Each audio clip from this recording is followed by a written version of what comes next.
In today's video, we're going to talk about the joy of missing out. Yeah, you heard that right.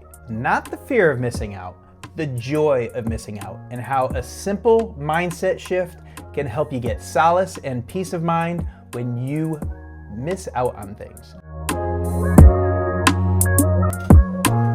What's up, second halfers? Jeff here, and today I'm going to talk about something that has been on my mind recently.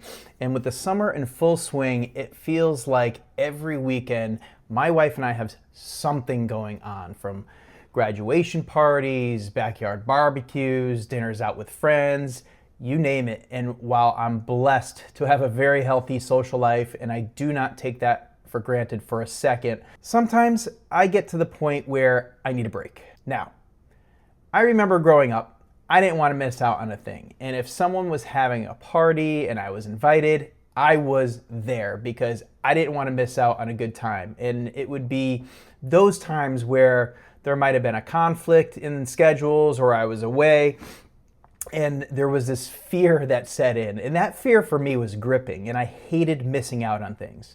But inevitably, as I got older, that fear started to subside. And I don't know if it's due to marriage or having kids or just generally aging and having more wisdom.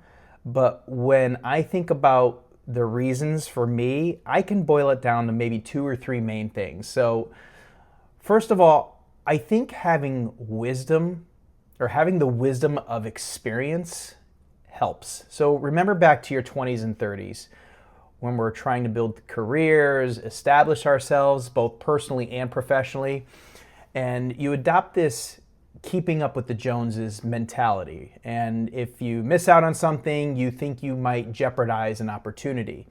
And you know what? It might be true, or it might not.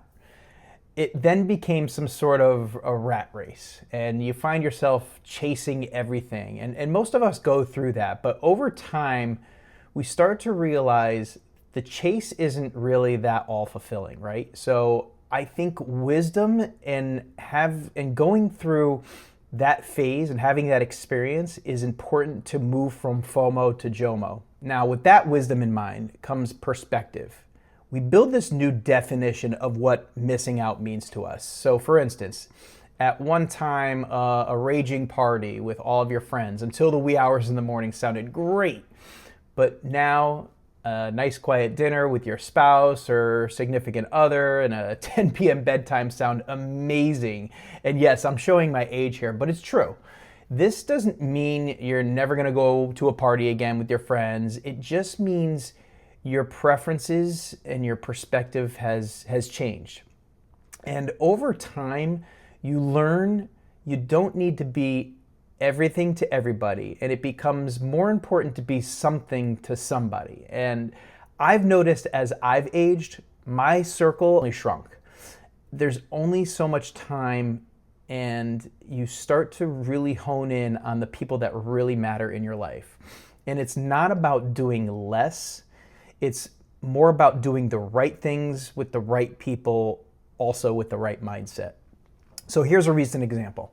My family typically hosts an annual clam bake on the beach, and it's an absolute blast and something I typically look forward to each year.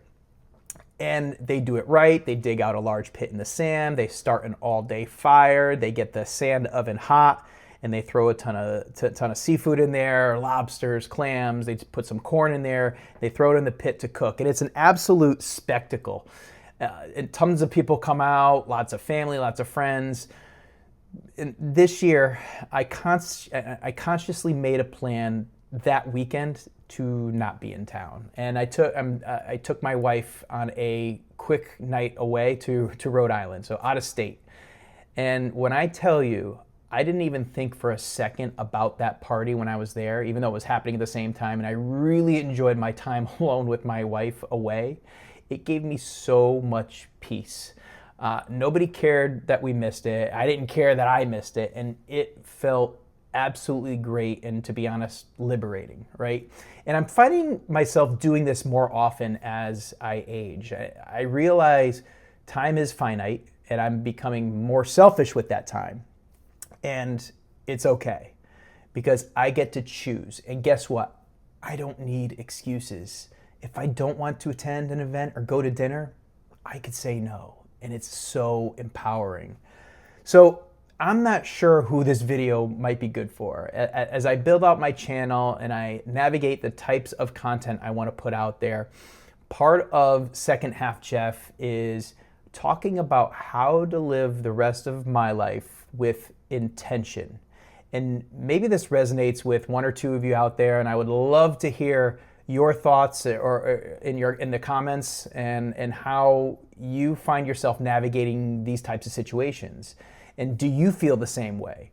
Have you found a way to convert your FOMO to JOMO? If so, or if not, and let me know, as I really invite the conversation. I appreciate your time, and if you've watched to the end of this video and you're in your later years in life like I am, and looking for some ways to make sure you live the rest of your life from here on out with intention, physical health, and wellness, look, feel free to add a like and maybe subscribe, and let's get through the second half of life together. So with that, so long, second halfers, until the next episode.